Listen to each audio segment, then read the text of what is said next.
Entonces, bueno, entonces vamos a iniciar, ¿cierto? Y vamos a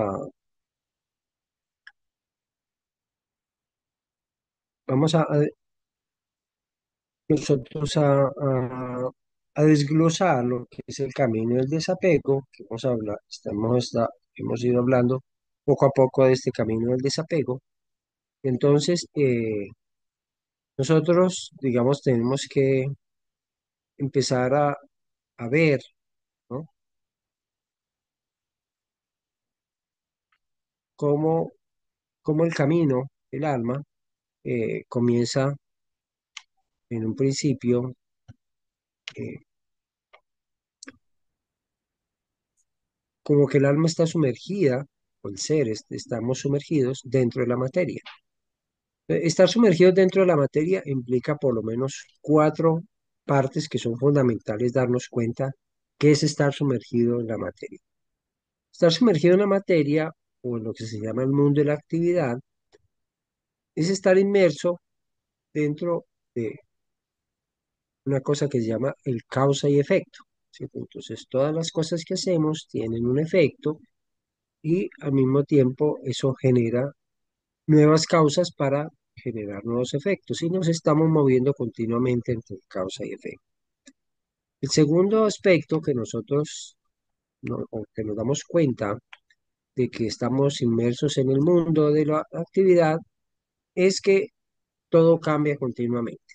Entonces, ese continuo cambio muchas veces se llama el devenir o el mundo de los cambios continuos. Es decir, nosotros tenemos que hacernos conscientes de que realmente nosotros siempre estaremos descubriendo, digamos, como ese mundo donde nosotros nada es permanente, ¿no? Eh, Tercer punto que es muy importante es la interdependencia que tenemos con todo lo que hay en el mundo. Hay interdependencia tanto en las relaciones, hay interdependencia con los elementos, hay interdependencia, digamos, con los mismos movimientos sociales y hay interdependencia eh, aún con nuestros propios movimientos instintivos. Es decir, nosotros no nos podemos separar de nuestra condición humana. Y eso hace que nosotros, digamos, estemos continuamente sujetos a esa parte en la cual nosotros empezamos a ser esclavos de esa vivencia. O sea, no nos damos cuenta, sino que estamos en ese mundo de la actividad y no nos damos cuenta de quiénes somos y para dónde vamos, sino que simplemente nos atrapa, digamos, ese mundo de la actividad. Entonces nosotros de esa manera, nosotros empezamos a pensar que somos menos, que somos más, y entramos dentro de una lucha, ¿cierto? De lo que nosotros llamamos la personalidad corriente. Entonces nos empiezan a enseñar, ese mismo mundo nos empieza a enseñar el culto a la personalidad corriente. Nos empieza a enseñar que nosotros tenemos que luchar por llevar adelante la personalidad corriente. Ahora, no pensemos que esto quiere decir que, que eso es malo. ¿Eh? No, hay momentos en la evolución del alma y del crecimiento de los seres humanos en la cual nosotros es bueno, digamos, o es saludable que nosotros busquemos una personalidad. Por ejemplo, ¿en qué caso? En los primeros casos en que nosotros, digamos, nos podemos hacer conscientes de esta parte es que nosotros mismos nos damos cuenta de que, por ejemplo, estos seres que están abandonados en el mundo, que se consideran hombres de la calle o seres de la calle, esos seres es muy bueno que por lo menos tuviesen una personalidad correcta. una personalidad que lo hiciera identificar con ellos mismos y pudieran, digamos, poder siquiera percibir que son algo. Porque de otra manera, digamos, eh, las personas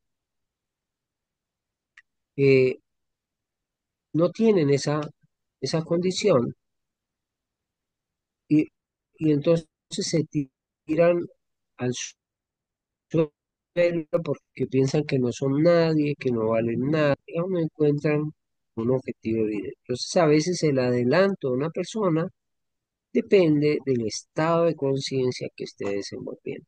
Y digamos que el adelanto para algunas personas puede ser que sea tener un culto a la personalidad.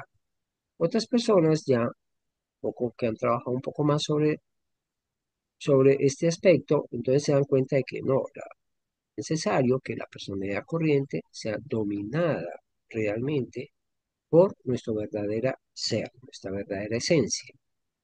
Ahora, cuando nosotros preguntamos por nuestra verdadera esencia, entonces nosotros empezamos a darnos cuenta de que nuestra verdadera esencia es descubrir eh, que la verdad está interiormente. Entonces, esa verdad interior es, digamos, empieza a volverse, digamos, nuestro trabajo, nuestra idea. Y eso hace que la persona, en un momento dado, se dé cuenta de que ese instante en que descubre que es manejado por una personalidad corriente y no por su verdadero ser, eso se llama el despertar espiritual. Y el camino del desapego en ese momento es darnos cuenta de que necesitamos ese despertar espiritual que sea, digamos, como una luz que alumbra en su interior, es como un presentimiento que se alumbra, que aparece en su interior. Eso lo llaman el despertar interior, se llama el despertar del alma, se llama el desapego de lo puramente físico para dar espacio a una luz espiritual en su interior. Esto lo llaman inclusive como si fuera una primera muerte, es la muerte de lo que es netamente humano o material para dar espacio a que hay otro mundo diferente, el mundo del espíritu. No sé si alguien quisiera opinar sobre este punto que es tan importante.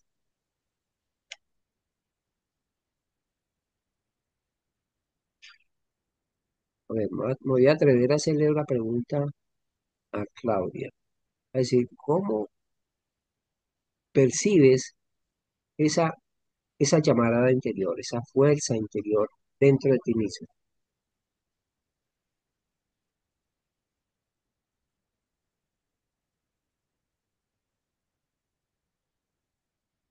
Casi que no desactivo el. Eh, yo lo he percibido, pues, y últimamente que le he puesto como atención en un gozo. Es un gozo que es para mí inexplicable. Y me pasa mm, no todos los días, no todos los días. No sé si eso se deba al estado de ánimo, a las circunstancias, a lo que pienso, a las vivencias pues que tengo en el día, pero y justo me pasó ayer. No sé por qué, o sea, fue un día normal donde trabajé, donde pues, o sea, yo trato de hacer todas las cosas con mucha pasión. Entonces, pero esa sensación no la siento siempre. Y últimamente ha sido muy marcada en esos días que simplemente yo le digo, Dios, Divina Madre, gracias. Gracias por sentir esta paz, este gozo. No sé, pues yo lo percibo de esa manera. Sí, me encanta esa intervención que hiciste porque es como empezar a dar el espacio, ¿no es cierto?, a la presencia de Dios en nosotros. Sí, no Sí, tenemos. y que antes yo culpaba al resto de las circunstancias, culpaba al resto de las personas, pero ya con todo, con el poco o mucho aprendizaje que tengo, yo siento, o sea, como ese éxtasis que de pronto usted nos ha contado, ese éxtasis, y yo, bueno, el esto se lo agradezco a Dios. El simple hecho de las cosas pequeñas, o sea, ver un pájaro que se arrima a mi ventana porque acostumbro echarles comida y identificar cuando llegan los pájaros con sus polluelos y ya les identifico el canto, o sea, como todas esas cosas, para mí se ha convertido en un gozo y son cosas totalmente triviales, simples y las disfruto. Eh, eh, Muy lindo. Ese realmente es claro, es que muchas veces a nosotros nos dicen, ¿dónde está Dios? Y pues es que está al frente de nosotros, está en el pájaro, está Sí, en la hoja que cae, está en el, ¿cierto?, en las nubes que están en el cielo, las estrellas de noche o la luna que se mueve o el sol, pero es que está en todas partes. Entonces está en todas partes. ese es muy, muy lindo. Entonces es, Y eso finalmente o sea, me da un gozo totalmente, o sea, yo en este momento, pues creo que todos tenemos dificultades, problemas, pero ese es como ese éxtasis por un momento, así sea por un momento, que me regala Dios, la Divina Madre, y que ya soy consciente de eso. exacto. Me encanta lo que tú dices porque es tal cual como encontrar, digamos, la teoría, llevarla a la práctica, ¿no es cierto? Encontrar la Ajá, presencia de Dios en la así vida es. práctica, ¿no? Es tal cual. Eh, voy a leer primero un chat y luego Edison, o Edison, por favor, no lees el chat y también, por favor, nos haces un favor.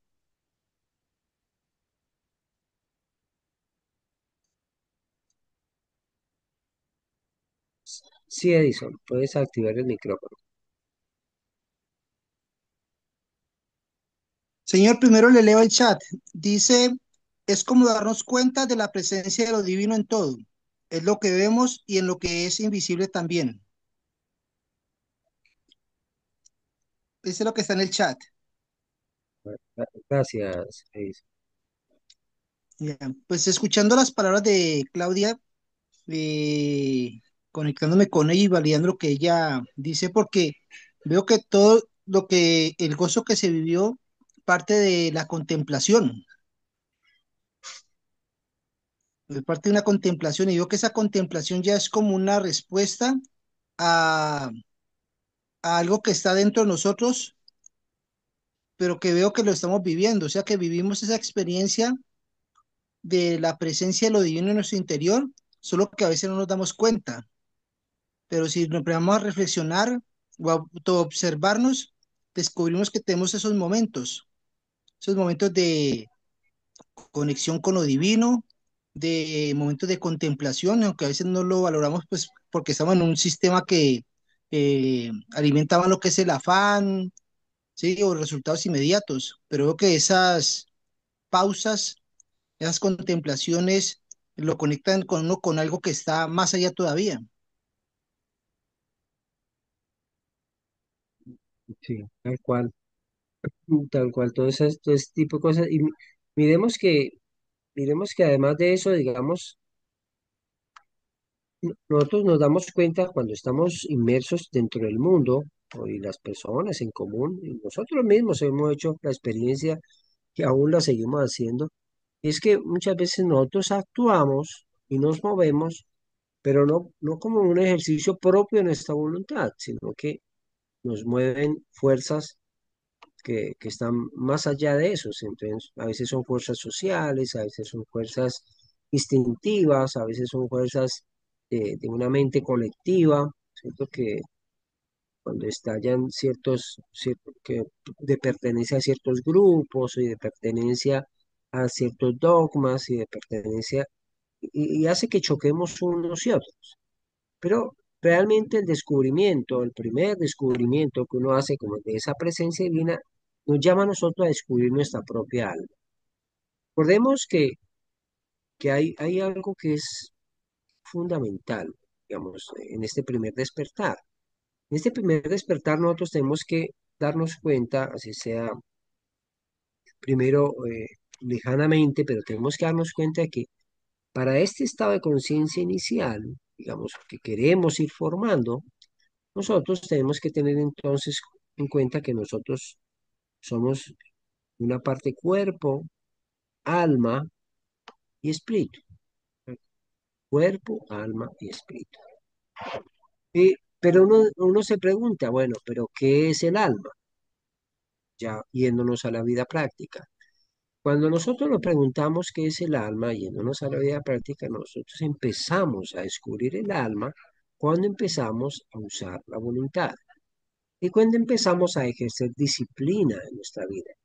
Es decir, realmente nosotros empezamos a caminar dentro del sendero que conduce hacia Dios cuando nosotros empezamos a usar nuestra voluntad, cuando nosotros empezamos a tener un método de trabajo, ¿cierto? Entonces yo, por ejemplo, digo, yo voy a estudiar una vez a la semana, un grupo de estudio con el que estamos, y además de eso, todos los días voy a hacer unas oraciones por la mañana, Bueno, y, tipo de cosas de ese tipo, ¿no? Que hace que entonces nosotros estemos integrados o nos vamos integrando a, en nuestra vida vamos integrando nuestro cuerpo, nuestra alma, o sea, nuestra voluntad y el espíritu, que es la presencia de Dios en nuestro interior.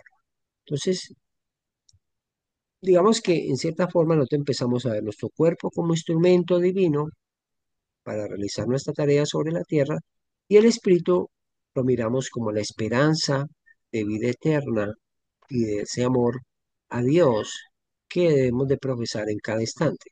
Como decíamos ahora, descubriéndolo en el pájaro que canta, en la hoja que cae, en el viento que sopla, ¿no? En una música hermosa, ¿no? En todas las cosas, o aún en un bebé que llora o que grita, o en la persona que está alegre, o aún en la persona que está enferma, cuando sentimos compasión por ese dolor. Entonces, bueno, todas esas cosas, digamos, implica nosotros abrirnos a un nuevo espacio de vida. O sea, eso se llama como empezar un camino espiritual. Ese camino se comienza cuando yo empiezo a trabajar sobre mi alma. Y ese trabajo sobre esta alma se llama el camino del desapego, ¿cierto? Porque el camino del desapego implica una serie de prácticas que nos llevan a descubrir, ¿no?, nuestra verdadera esencia. Entonces, ahí es cuando nosotros empezamos a descubrir la oración y el recogimiento interior. Y aquí en la oración yo quiero hacer algo que es muy importante. Porque hay personas que dicen, ¿y cuál oración? Bueno, lo importante no es tanto la oración en sí, que puede ser en un idioma o en el otro, de una manera u otra, y alguien de una religión la hace así, otro de otra religión la hace así, pero lo importante en esas oraciones es el estado de oración. El estado de oración es el recogimiento interior, es ese hablar a Dios, hablar a la Divina Madre del Universo, realmente comunicarse con la luz del Espíritu, hablarle, acostumbrarse a hablar. Porque es que nosotros nos han enseñado en el mundo material que solo hacemos lo que se ve, lo que se toca, lo que se palpa, ¿no? Y resulta que no nos dejan hablar con Dios, ¿cierto? No nos enseñan a hablar con Dios. Y cuando a veces nos dicen haga una oración, entonces la oración se vuelve una cosa mecánica y resulta que no la llevamos al estado de oración, ¿no? Entonces, ese recogimiento interior es establecer esa conexión con Dios. Y la oración puede ser vocalizada, cualquier tipo de oración de cualquier religión, o puede ser de lo que hablar simplemente con Dios como un amigo, pero tenemos que percibir la presencia de Dios. Y ese es allí donde nosotros empezamos a lo que se llama, ¿no? Mire que si el primer ejercicio era darnos cuenta de que en nuestro cuerpo hay un alma, en el segundo estado que necesitamos nosotros aprender es empezar a establecer nuestra alma comunicándose con Dios. O sea, percibir la presencia de Dios y volver toda oración. Es decir, una oración puede ser simplemente dejar de ver el pájaro como una cosa material que está allí para ver, como decía Claudia ahora, ver en ese pájaro la presencia de Dios, en decirlo y desearle lo mejor y tratar de encontrarnos con la presencia de Dios que habita en ese ser, ¿sí? Entonces es siempre percibir la presencia de Dios en el otro. Y cuando nosotros empezamos a hacer ese ejercicio, nosotros estamos, ese es realmente el ejercicio de la meditación. Porque a veces nosotros tenemos que, a veces, digamos, entrar en meditación. Nosotros entramos en meditación es para detener nuestra mente. Y al detener nuestra mente, sumergirnos en el silencio y percibir la presencia de Dios. Obviamente, entonces, de acuerdo a eso, hay varias técnicas, ¿cierto?, de meditación que nos van llevando a descubrir nuestra propia alma, pero la palabra meditación quiere decir descubrimiento de nuestra propia alma, ¿no? Entonces, a ver, que yo quisiera que expresáramos, no sé si Edison nos quisiera ayudar, Claudia, Saúl, todos los que están aquí pueden opinar. eh, ¿cómo se puede meditar? ¿Cómo establecemos una meditación?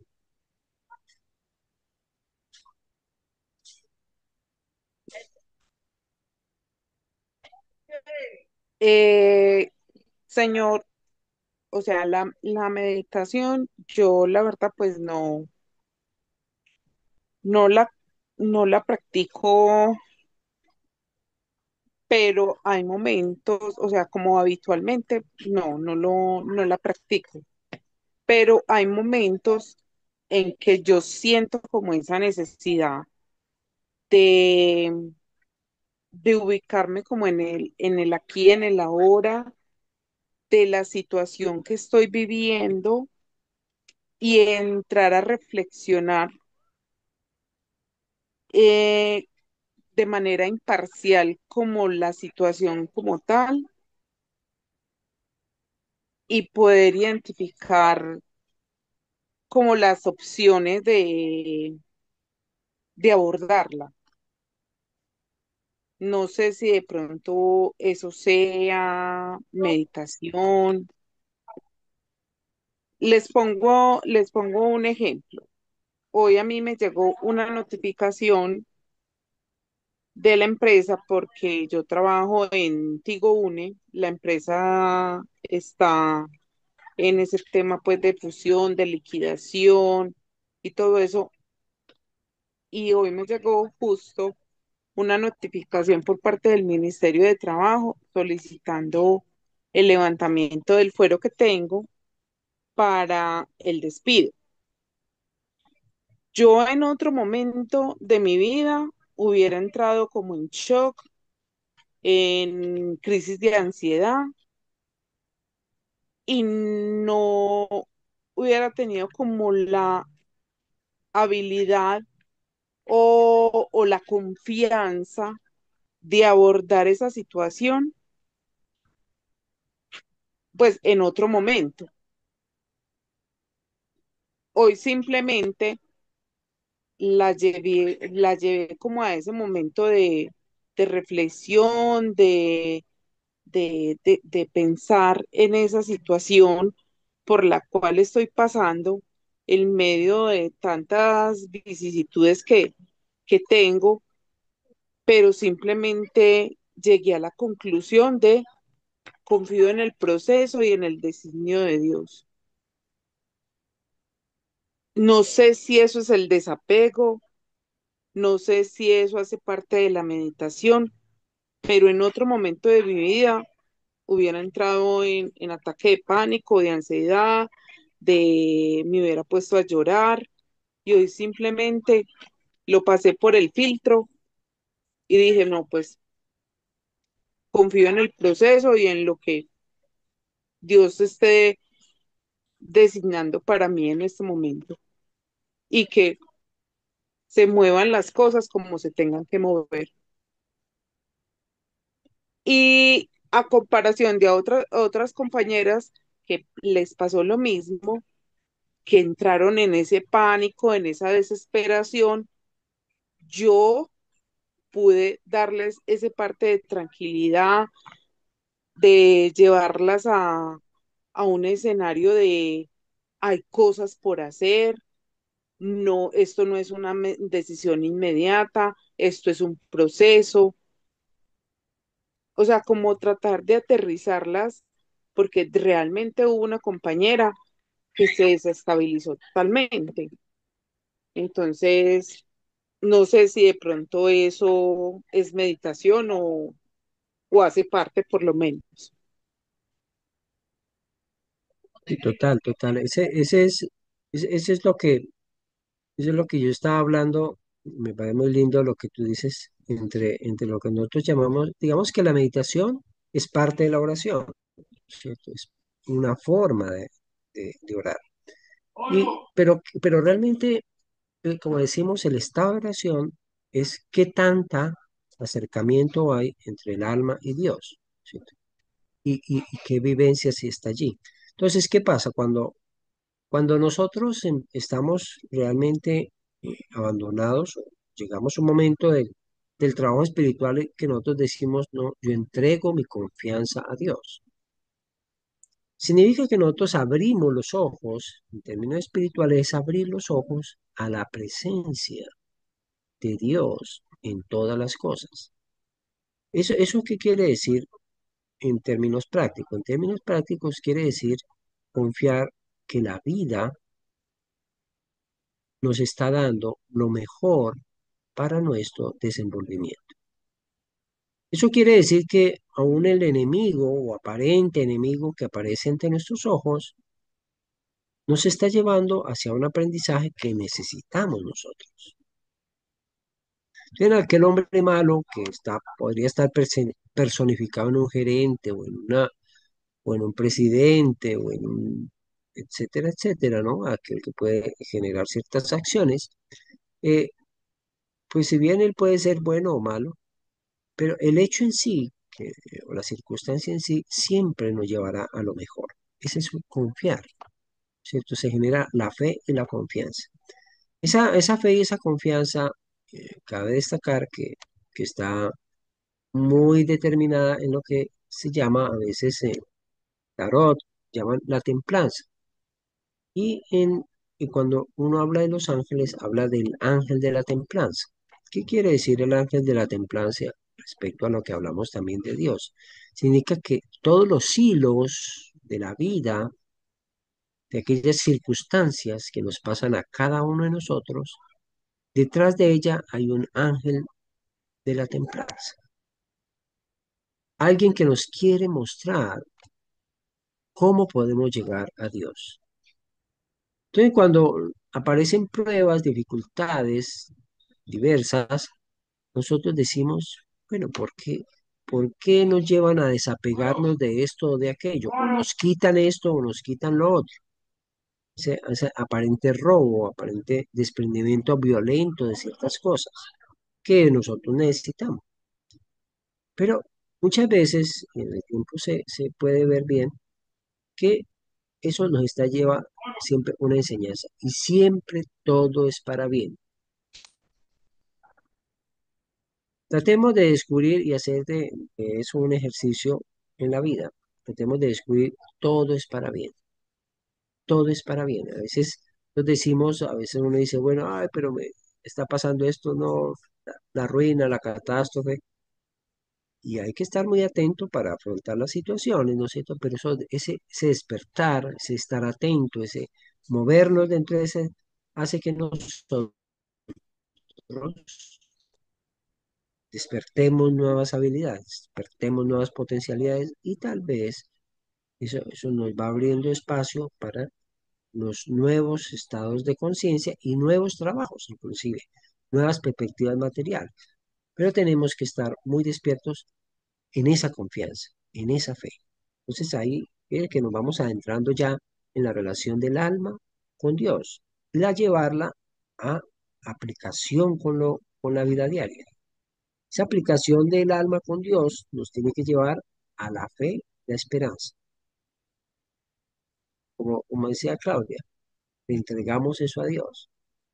Eso no quiere decir que no estemos activos, sino que empezamos a activarnos porque decimos, bueno, Dios quiere que esto suceda y por algo lo está dejando que suceda. Aprendamos qué es, movámonos muy despiertos, muy activos, muy con ánimo, porque es algo que me están dando para trabajar. Es como cuando están dando una finca nueva. Tenemos que mirar qué hacemos en esa finca, cómo la cosechamos, cómo la sembramos, cómo hacemos, ¿no? Para que eso dé fruto. Entonces es el momento de activarnos. Pero recordemos que ya dentro de muy poco se nos acaba. Esta, yo quería entonces hacer como una pequeña síntesis de lo que hemos visto hoy. Nosotros estemos viendo por qué el camino del desapego nos lleva a descubrirnos a nosotros mismos. Primero nos tenemos que desapegar de lo que significa el mundo material netamente. O sea, dentro del mundo material, que es nuestro cuerpo, para nuestro caso, todo el mundo material que vivimos, tenemos que darle espacio al mundo espiritual. Tenemos que darle espacio al verdadero conocimiento de nosotros mismos. Entonces, recordemos siempre, cuerpo, alma y espíritu. Cuerpo, alma y espíritu debe ser como el contexto que manejamos siempre.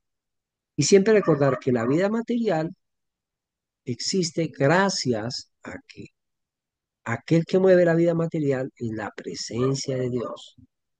Todo se mueve por la presencia divina.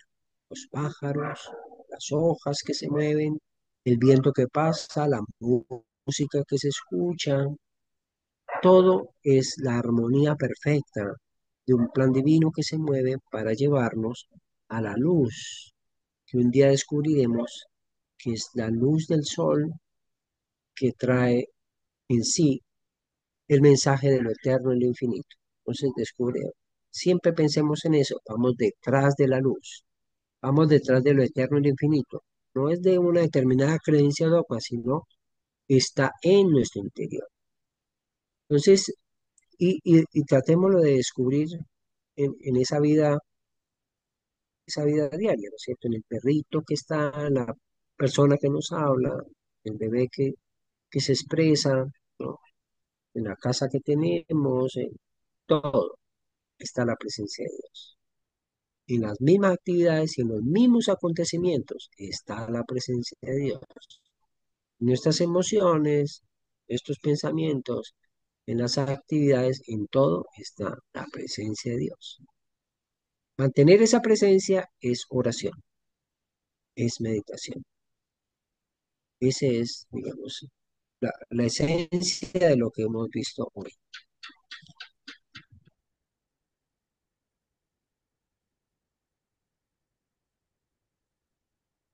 No sé si alguien quiere hacer un apunte final.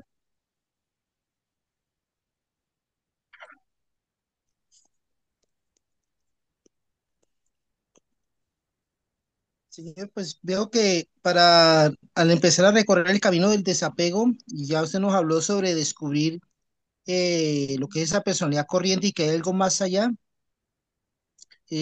vamos a tener esa, como esa dificultad o esa lucha interna, porque estamos acostumbrados a lo humano.